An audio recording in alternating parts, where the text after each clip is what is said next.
Hello my dear student, आज हम लोग कवर करेंगे न्यूट्रिशन इन ह्यूमन बीइंग। इसके पहले हम लोगों ने अमीबा में न्यूट्रिशन स्टडी किया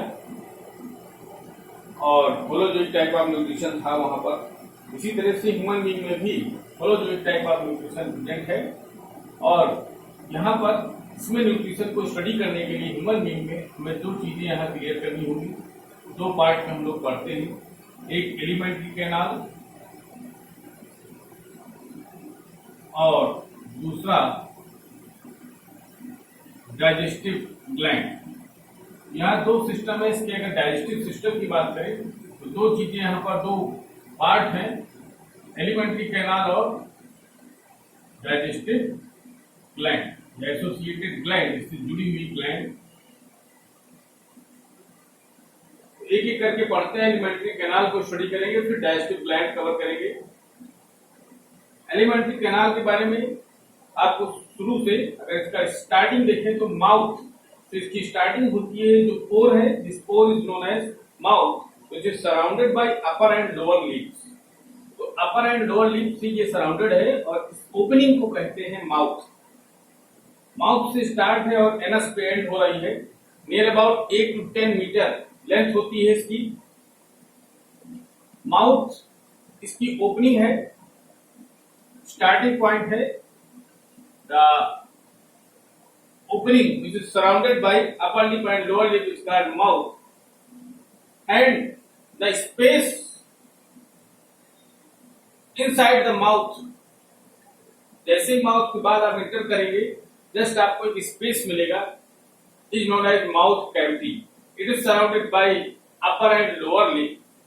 ऊपर की तरफ upper and lower, upper side में पायलेट, लिप से तो माउथ होगा। माउथ कैविटी की बात करें तो यहाँ ऊपर पायलेट और नीचे टंग है और बीच में खाली जगह है।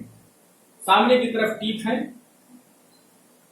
तो इस तरह से mouth cavity also known as oral cavity और बक्कल कैविटी। माउथ कैविटी के बाद आप देखेंगे तो यहाँ पर एक मीटिंग पॉइंट है जहां पर दोनों मिल रहे हैं। नेजल कैविटी, ऊपर से ये नेजल कैविटी है, नाक वाला रास्ता, और ये मुंह वाला रास्ता, ये दोनों जहां मिल रहे हैं, this is called pharynx. Pharynx is the part of alimentary canal where oral cavity and nasal cavity meet together. दोनों आकर के यहीं पर ओपन होंगे, यहीं पर मिलते हैं। This point is called firings.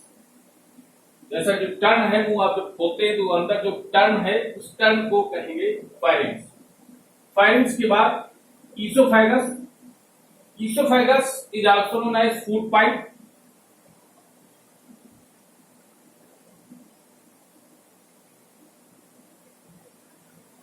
Food आगे बढ़ेगा, फूड पाइप में पहुंचेगा। फूड पाइप से फिर स्टमक में आएगा, जो कि जे शेप स्टमक है, जे के आकार का। और यहां पर एक स्फिंक्टर लगा होता है ईसोफेगस और स्टमक के बीच। इसको गैस्ट्रोइसोफेजियल स्फिंक्टर कहते हैं। यहीं पर लगा होगा। गैस्ट्रोइसोफेजियल स्फिंक्टर बैकवर्ड मूवमेंट को रोकेगा। जहां कहीं भी स्फिंक्टर लगे हैं, वो बैकवर्ड मूवमेंट को, पीछे जाने की मूवमेंट को रोकेंगे। बैक नहीं होगा फूड। किसी को खाना खिला करके अगर उल्टा कर दे तो फूड निकल नहीं आएगा बाहर। ये स्फिंक्टर रोकेंगे। स्टमक में 3 पार्ट है, pyloric, fundic, pyloric, cardiac, fundic. वो आपको यही बस इतना ही जानना है। यहाँ पर पायलोरिक नीचे की तरफ है, कार्डियक बीच में और फंडिक ऊपर है। जब फूड यहां तक भर जाता है, फंडिक तक बेंचिंग होने लगती है, डकार आती है। स्टमक में गैस्ट्रिक ग्लैंड्स हैं, उसको हम लोग अभी आगे कवर करते हैं। अभी एलिमेंट्री कैनाल कवर करेंगे, फिर डाइजेस्टिव ग्लैंड। तो स्टमक के बाद आप देखेंगे यहाँ पर एक वाल्व है, इस स्फिंक्टर है। इस स्फिंक्टर को पायलोरिक स्फिंक्टर कहेंगे। इसी के नाम पर ही ये रीजन दे दिया गया है, इसका नाम दे दिया गया है स्फिंक्टर का, पायलोरिक स्फिंक्टर। पायलोरिक स्फिंक्टर के बाद स्मॉल इंटेस्टाइन स्टार्ट हो गई है। स्मॉल इंटेस्टाइन में 3 पार्ट, ड्यूडेनम, जेजिनम और इलियम। ये 3 पार्ट हैं जो मिलकर के बनाते हैं small intestine. Duodenum just starting point है, जहां से स्टमक से जैसे स्मॉल इंटेस्टाइन स्टार्ट हो रही है तो ड्यूडेनम कहेंगे। यहीं पर डाइजेशन की लगभग प्रोसेस हो जाती हैं। ड्यूडेनम मेन पार्ट है यहाँ पर, इसके बाद जेजुनम और इलियम है जहां एब्जॉर्प्शन होता है। तो अभी आगे इसको पढ़ते हैं। स्मॉल इंटेस्टाइन में ड्यूडेनम, ड्यूडेनम के बाद जेजुनम, जेजुनम के बाद इलियम, इलियम के बाद फिर आप देखेंगे ये शुरू होगा लार्ज इंटेस्टाइन का पार्ट। लार्ज इंटेस्टाइन, इसको नाम तो दिया गया है लेकिन ये लंबी नहीं है, लंबी सबसे स्मॉल इंटेस्टाइन है। पूरी अगर एलिमेंट्री कैनाल की लेंथ देखें तो 8 to 10 मीटर है, और जिसमें से स्मॉल इंटेस्टाइन कवर कर लेती है 6 मीटर का। तो लॉन्गेस्ट पार्ट है एलिमेंट्री कैनाल का, longest part of alimentary canal.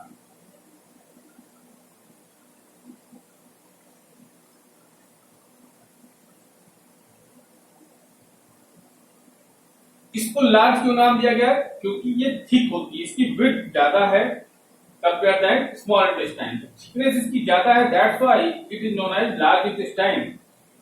Large intestine में भी 3 पार्ट आपको मिलेंगे, सीकम, कोलन और रेक्टम। इसके लिए जो फार्मूला बना DJI स्मॉल इंटेस्टाइन और CCR लार्ज इंटेस्टाइन, DJI याद रखेंगे और CCR लार्ज इंटेस्टाइन में। और लार्ज इंटेस्टाइन की जो ओपनिंग है आउटसाइड द बॉडी, इस बाहर की तरफ जो ओपनिंग खुल रही है, this opening is known as anus.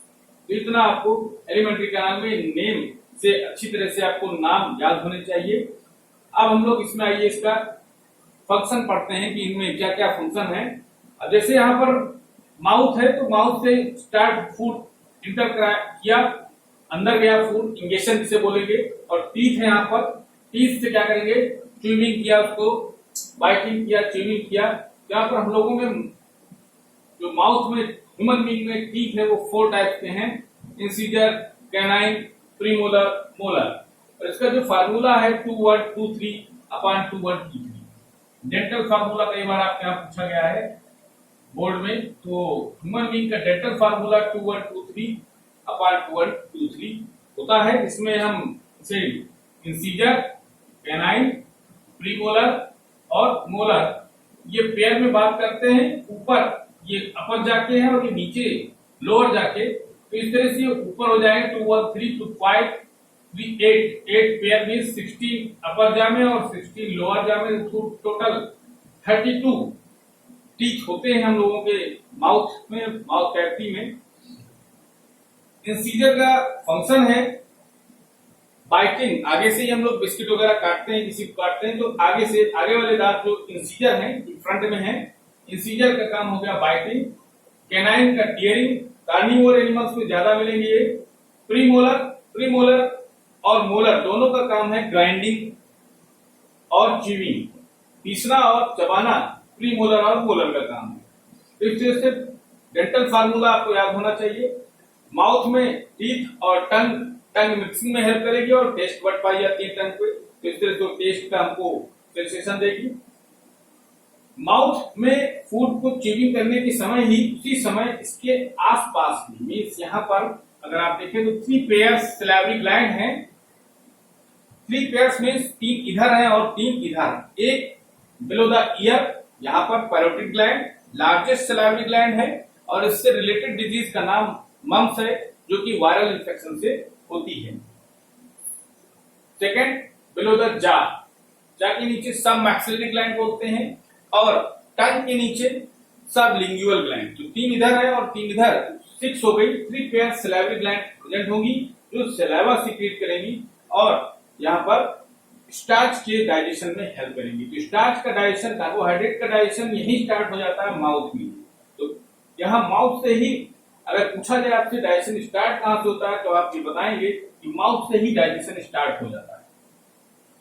और यहाँ पर उस सलाइवा में सलाइवरी एमाइलेज, जिसे टाइलिन भी कहते हैं, ये एंजाइम प्रेजेंट होगा और उसके साथ साथ लाइसोजाइम एंजाइम भी होगा जो बैक्टीरिया को किल करेगा, एंटी बैक्टीरियल एक्टिविटी रखता है। तो इस तरह से यहाँ पर वो मिक्स हुआ फूड, और इस समय फूड को बोलस कहेंगे। जब माउथ में मिक्स हो गया फूड तो उस समय उसको बोलस टर्म देते हैं साइंस में।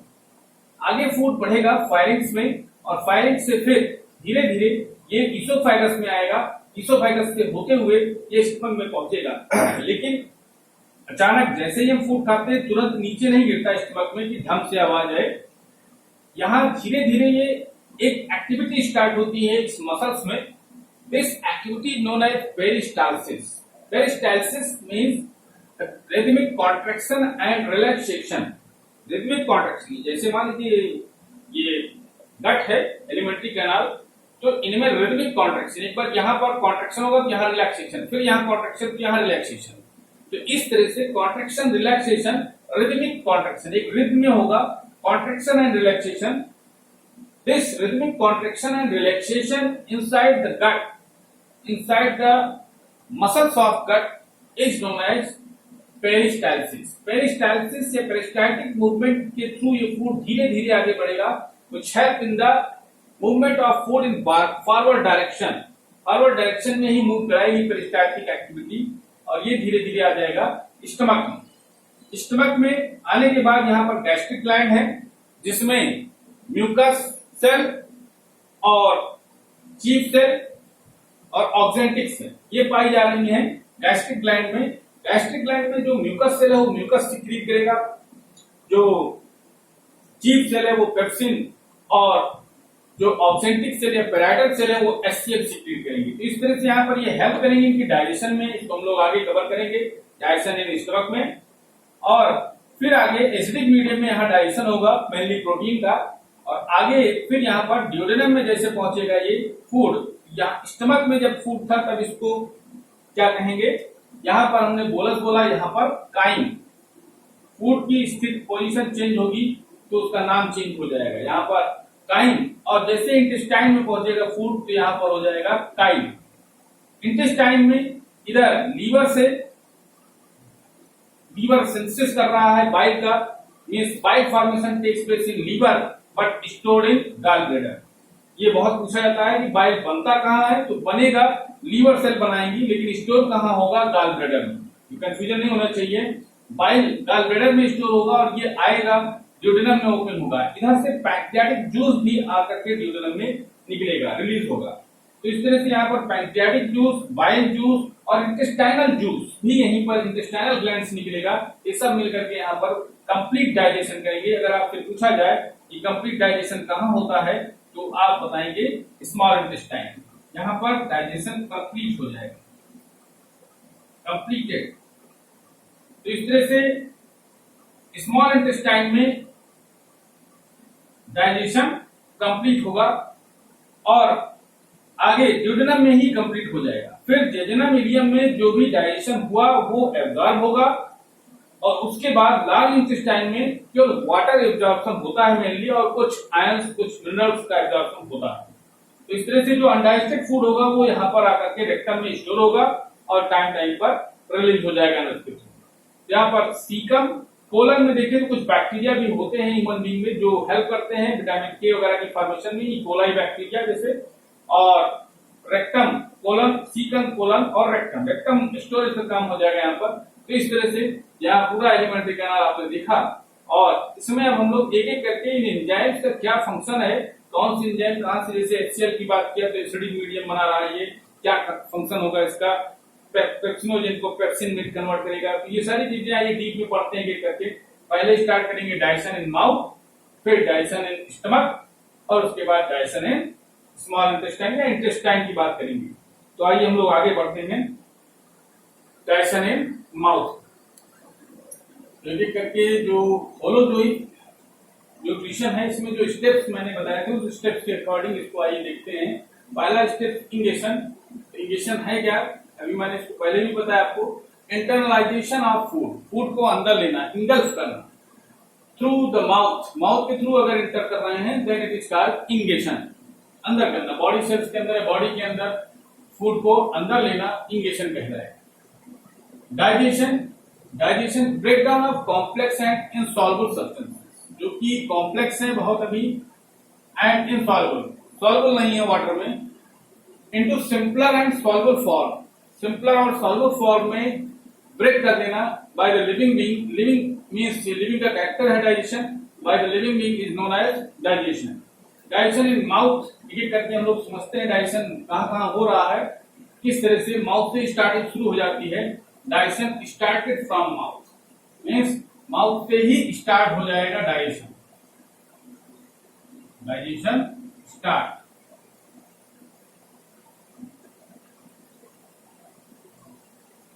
और after grinding food it is called bolus. जब इसको खूब अच्छी तरह से चबा लेंगे, मिक्स हो जाएगा दाल चावल रोटी सब्जी सब, तो उस समय इसको बोलस कहेंगे। डेंटल फार्मूला की बात करें टीथ की, अभी मैंने पिछले लेक्चर में आपको बताया कि यहाँ पर ये इंपॉर्टेंट है कि इसको माउथ की बात कर रहे हैं तो इसे जरूर याद करना होगा 2 1 2 3 अपॉन 2 1 2 3 मींस 2 पेयर अपर जा और 2 पेयर लोअर जा, दोनों में अपर जा ऊपर वाला है और लोअर जा नीचे वाला।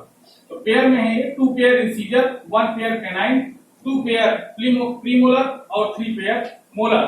तो इस तरह से ये पाए जाते हैं 4 टाइप्स के टीथ हमारे माउथ में। इंसीजर का फंक्शन है बाइटिंग, कैनाइन का फंक्शन है टेयरिंग, प्रीमोलर और मोलर का फंक्शन है ग्राइंडिंग।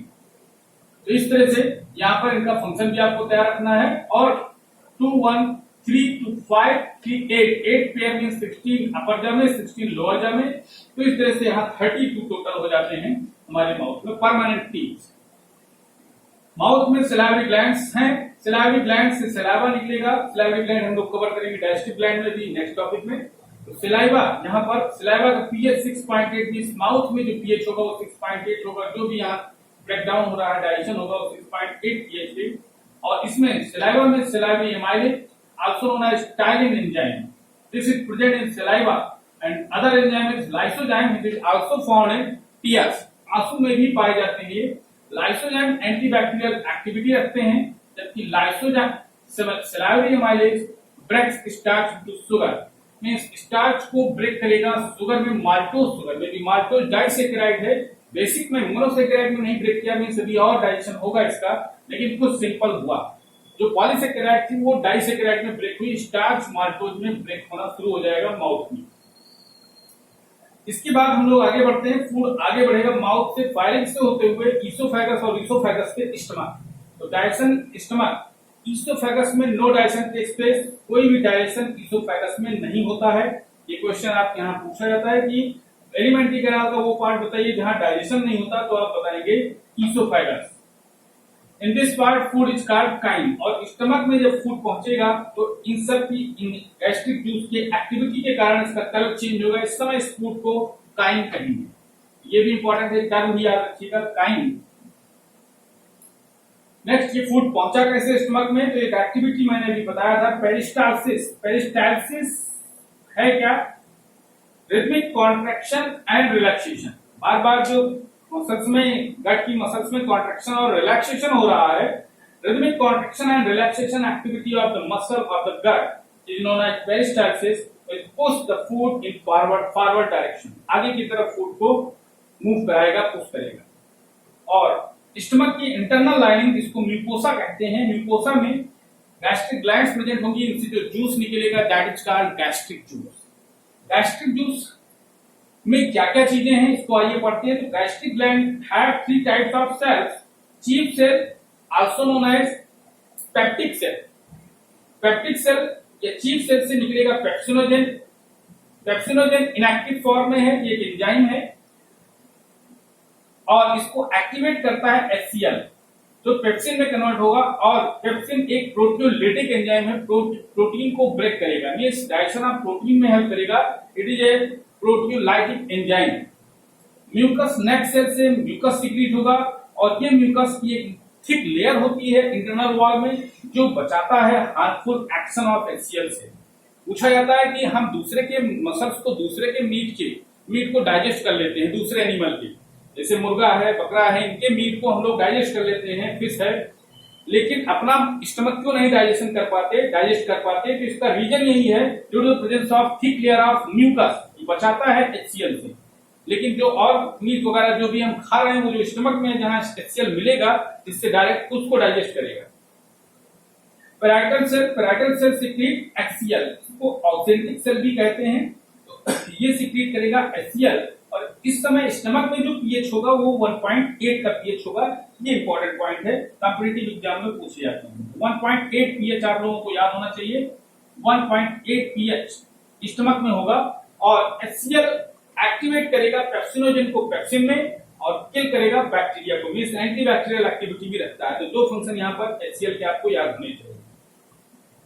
और डायजेशन इन स्टमक में देखेंगे, ये तो इतनी मेन बातें हुई। अगर थोड़ा एक्स्ट्रा यहाँ पर रेनिन, ये एक एंजाइम है जो कि केवल स्टमक इनफाइंट में निकलता है, रेनिन एंजाइम। एक रेनिन हार्मोन भी पढ़ेंगे आप, वो किडनी से निकलता है, तो उसको बाद में कवर करेंगे। अभी यहाँ पर एंडोक्राइन में जहां रेनिन एंजाइम है जो इनफाइंट में निकलेगा और हेल्प करेगा ये मिल्क प्रोटीन को डाइजेस्ट करने में। मींस मिल्क प्रोटीन केसिन होती है, मिल्क में जो प्रोटीन पाई जाती है उसका नाम है केसिन। केसिन को कैल्शियम पैराकेसिनेट में ब्रेक करेगा, तब उसको पेप्सिन ब्रेक कर पाता है। तो इसलिए बिना रेनिन के मिल्क प्रोटीन को डाइजेस्ट करने में पेप्सिन को प्रॉब्लम होती है। रेनिन निकलता है, इसलिए बच्चों में आप देखेंगे कि वो केवल मिल्क फीड ही करते हैं, लेकिन उनका पेट गड़बड़ नहीं होता। जबकि अगर हम लोग या जो ओल्ड एज हैं उनको अगर मिल्क दे दिया जाए तो वो वहां पर ज्यादा अगर एक्सेस में हो गया तो नहीं डाइजेस्ट कर पाए। तो बच्चों में ज्यादा निकलता है रेनिन, इनफैंट केस में ही निकलता है। और स्टमक में इसके अलावा ये तो केवल प्रोटीन का डाइजेशन यहाँ देख रहे हैं, मेनली प्रोटीन का डाइजेशन हो रहा है। इसके अलावा लिपिड और कार्बोहाइड्रेट जो कि फैट में प्रेजेंट, जो कि हमारे फूड में प्रेजेंट है, उनका भी यहाँ पर नेग्लिजिबल अमाउंट में डाइजेशन होगा। Means small amount of lipases, lipases means जो लिपिड को ब्रेक करे, जो फैट को ब्रेक करे, लाइपेज भी निकलता है और एमाइलेज भी निकलता है बहुत कम अमाउंट में। तो यहाँ मेनली डाइजेशन अगर पूछा जाए तो आप केवल प्रोटीन का बताएंगे। स्टमक में मेन डाइजेशन प्रोटीन का होगा। और कैसा मीडियम है स्टमक में, तो एसिडिक मीडियम देख रहे हैं, highly acidic due to the presence of HCl। अब हम लोग आगे बढ़ते हैं, यहाँ पर एक थोड़ा सा HCl फ्रॉम HCl। तो आगे बढ़ते हैं हम लोग, इसमें इसके आगे हम लोग डाइजेशन है इंटेस्टाइन कवर करेंगे। तो आइए हम लोग डाइजेशन इन स्मॉल इंटेस्टाइन, फिर उसके बाद हम लोग देखेंगे लार्ज इंटेस्टाइन। तो डाइजेशन इन स्मॉल इंटेस्टाइन में देखिए, इस समय जो फूड होगा इंटेस्टाइन में, स्मॉल इंटेस्टाइन के ड्यूडेनम में, कुछ समय इसको काइल कहेंगे, नेम इसका चेंज हो जाएगा।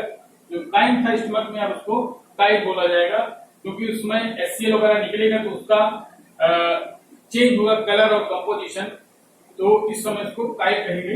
इस समय इसका pH 7.8 होगा, क्योंकि यहाँ पर बाइल वगैरह सिक्रीट होंगे और बाइल इसके मीडियम को चेंज कर देंगे। जैसे स्टमक में एसिडिक मीडियम था, तो यहाँ इंटेस्टाइन में बेसिक मीडियम हो जाएगा। देख रहे हैं आप 7.8 का pH हो रहा है, alkaline medium. Small intestine is the longest part of alimentary canal, सबसे लंबा पार्ट यही है, देयर अबाउट 6 मीटर।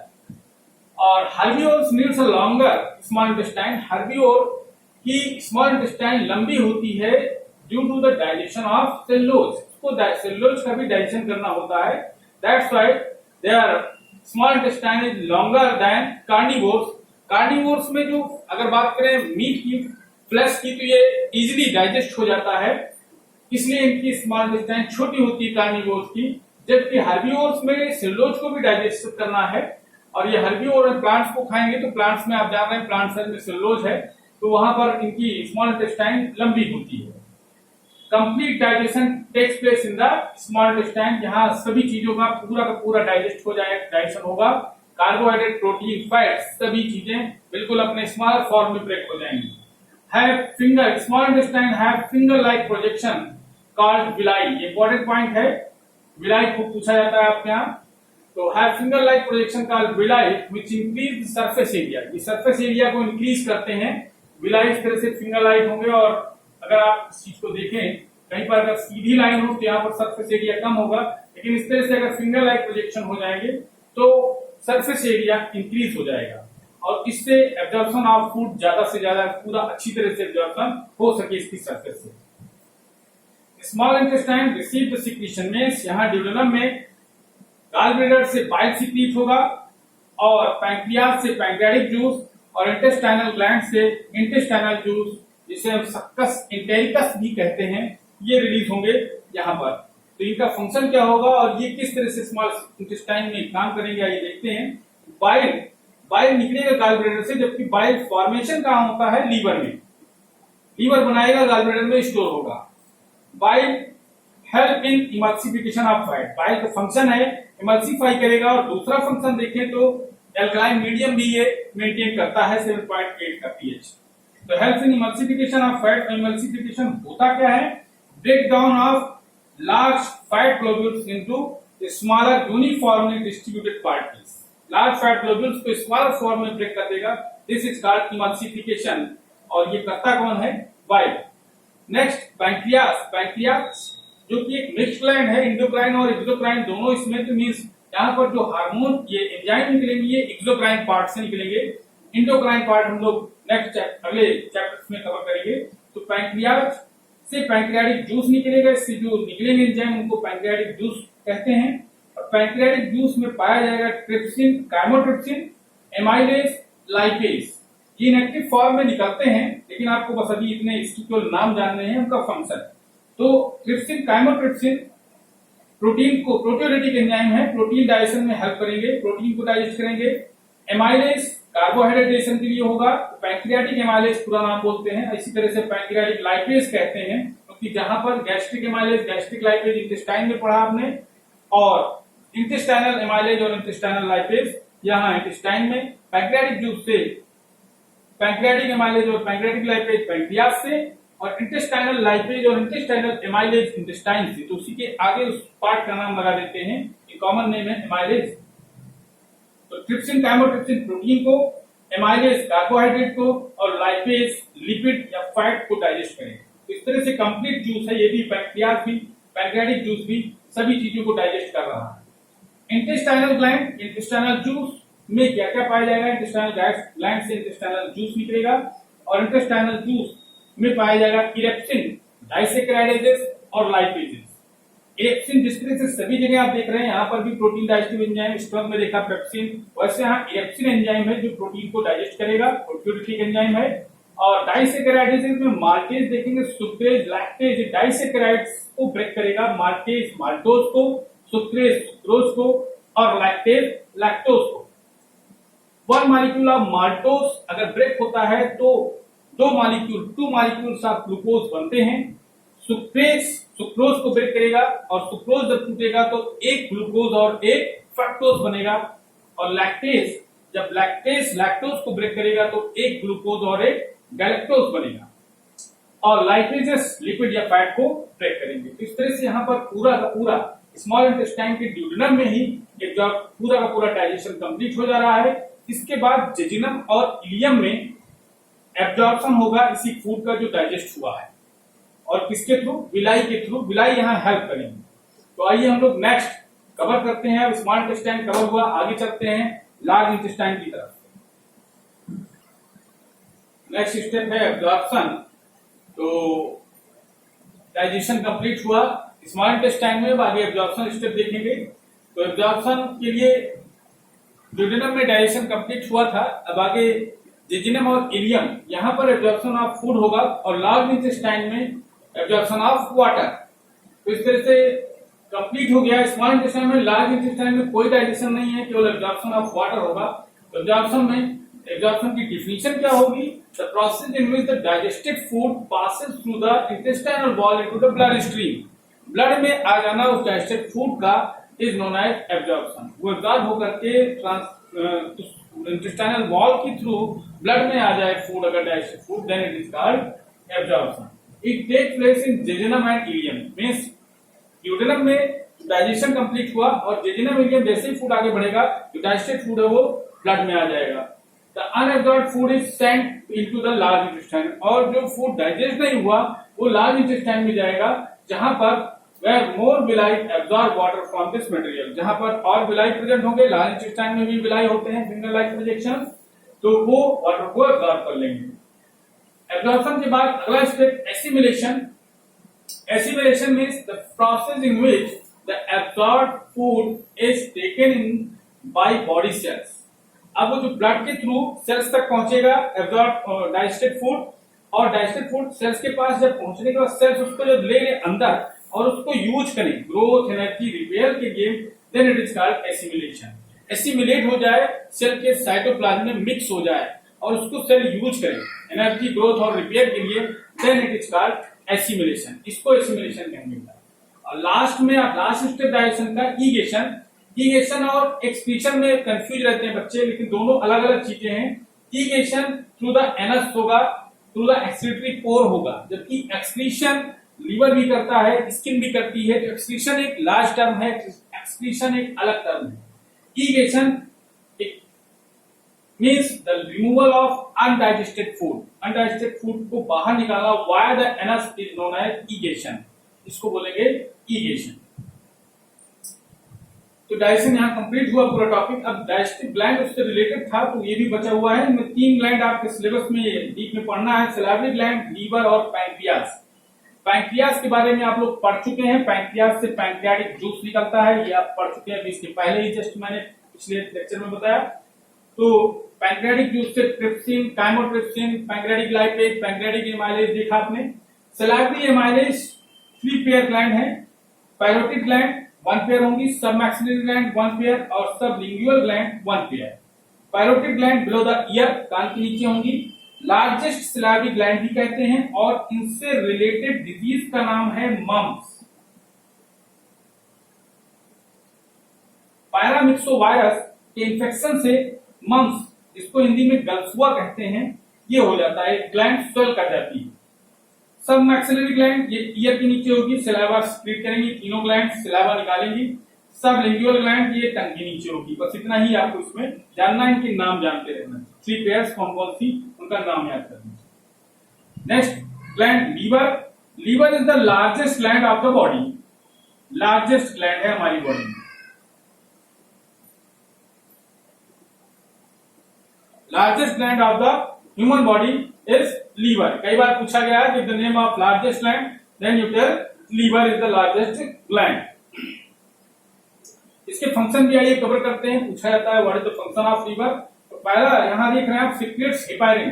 हेपारिन हमारी बॉडी में ये भी पूछा जाता है क्यों ब्लड अंदर कोगुलेट नहीं होता वेसल्स में, तो due to the presence of heparin ये लगातार बना रहा है लीवर, एंटी कोगुलेंट है, ब्लड को कोगुलेट होने से रोकेगा। It form bile, bile formation भी लीवर में होगा, स्टोर गॉल ब्लैडर में होगा। Convert ammonia into urea, urea cycle भी कहते हैं, ये मोर हार्मफुल है अमोनिया, तो अमोनिया को यूरिया में कन्वर्ट करेगा लीवर।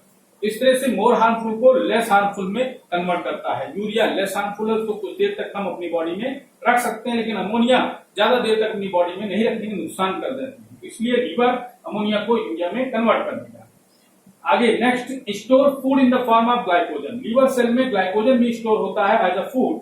और लास्ट आप देखिए यहाँ पर help in detoxification. Liver cell में आपको मैंने 9th में पढ़ाया था कि लीवर सेल में एसईआर स्मूथ एंडोप्लाज्मिक रेटिकुलम है जो डिटॉक्सिफिकेशन में हेल्प करती है। तो इस तरह से लीवर भी डिटॉक्सिफाई करेगा पॉइजन और ड्रग्स को। लास्ट टॉपिक बचा है, आइए उसको भी कवर कर लेते हैं। Dental caries. Dental caries tooth decay, it is also known as tooth decay. है क्या डेंटल कैरीज या tooth decay? The formation of small cavity, छोटी छोटी कैविटी हो जाए, स्पेस हो जाए या होल हो जाए in the teeth due to the action of acid forming bacteria. तो यहाँ मेन रोल प्ले कर रहे हैं एसिड फॉर्मिंग बैक्टीरिया। ये एंड इम्प्रॉपर डेंटल केयर, तो जैसे हम अगर ब्रश नहीं करेंगे तो वहां पर कुछ फूड पार्टिकल फंसा रहेगा, और फूड पार्टिकल जब फंसा रहेगा तो बैक्टीरिया ग्रोथ होने लगेगी। वहां पर बैक्टीरियल ग्रोथ में एसिड फॉर्मिंग बैक्टीरिया ज्यादा यहाँ डेवलप होंगे जो एसिड सिक्रेट करेंगे। And improper dental care, dental care हम कर रहे हैं, ठीक से ब्रश कर नहीं रहे हैं, और एक ही रात में भी डिनर करने के बाद बिना ब्रश किए सो जा रहे हैं, तो अगर फूड पार्टिकल कहीं फंसा हुआ है तो वो इसका डेंटल टूथ डिके का रीजन बनेगा। एक teeth teeth are not clean regularly, अगर हम रेगुलर क्लीनिंग नहीं कर रहे हैं, रेगुलर ब्रशिंग नहीं करेंगे, they become covered with a sticky yellowish layer, तो उनके ऊपर एक येलो कलर की लेयर डेवलप हो जाएगी। और उस येलो कलर की लेयर में होगा क्या, फूड पार्टिकल होते हैं और बैक्टीरियल सेल, ये दोनों पाए जाएंगे उस येलो कलर की लेयर में। And that yellowish colour, yellowish layer is known as dental plate. तो ये भी इंपॉर्टेंट है डेंटल केयर के साथ। तो येलो कलर की लेयर जम जा रही है टीथ के ऊपर, that is called dental plate. Brushing the teeth after eating, जब भी हम कुछ खाएं सुबह और शाम 2 मीटिंग तो कम से कम करना ही चाहिए।